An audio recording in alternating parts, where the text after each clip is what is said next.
Samedi dernier, le ministre malien des Affaires étrangères et de la coopération internationale a sorti son communiqué après la nouvelle un peu salée venue des États-Unis. Les Maliens qui voudront voyager pour les affaires ou encore pour le tourisme aux États-Unis vont désormais devoir payer une caution avant d'avoir leur visa. Oui, une caution pouvant grimper jusqu'à 10 000 $. Et cette affaire entre en vigueur dès le 23 octobre 2025 pour les visas B1 et B2. 10 000 $, c'est 5 500 000 francs CFA. C'est énorme. Pour une caution si tu veux voyager. Ce programme pilote est lancé par le département d'État américain. Avec la complicité, avec la coordination du Trésor et du département de la sécurité intérieure des États-Unis. Bref, tout l'armada gouvernemental est sur le coup. Du côté malien, ils ont décidé de ne pas se laisser faire et de jouer la carte de la réciprocité.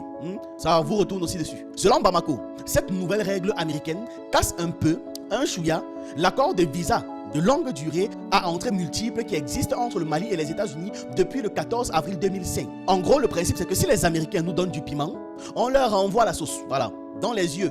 C'est dommage même qu'ils n'y ont pas pensé. Le gouvernement malien annonce donc que les citoyens américains devront aussi payer la même caution et remplir les mêmes formalités. Et ce n'est pas bon, je trouve ça dommage. Je trouve que ce n'est pas équivalent. 5 500 000 francs CFA pour un Africain vivant en Afrique n'a pas le même impact économique parce que ce n'est pas la même valeur que 10 000 $. En Afrique, 5 millions peut permettre à quelqu'un de vivre pendant quoi? 1 an, 1 an et demi, 2 ans, ça dépend du rythme de vie de chacun, je sais. Mais pour une personne de la classe moyenne, c'est énormément d'argent.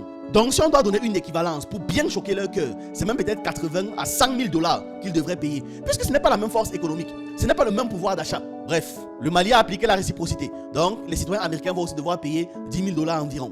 Le Mali rappelle qu'il a toujours été un partenaire sérieux des États-Unis pour la lutte contre l'immigration irrégulière, dont le respect du droit et de la dignité humaine, bien sûr, c'est la base. Et malgré tout ça, le pays réaffirme qu'il veut garder de bonnes relations avec les Américains, mais à condition qu'il y ait du dialogue et un respect mutuel. Pour expliquer sa décision, le département d'État américain précise que ce programme pilote est censé protéger les frontières américaines et la sécurité nationale américaine.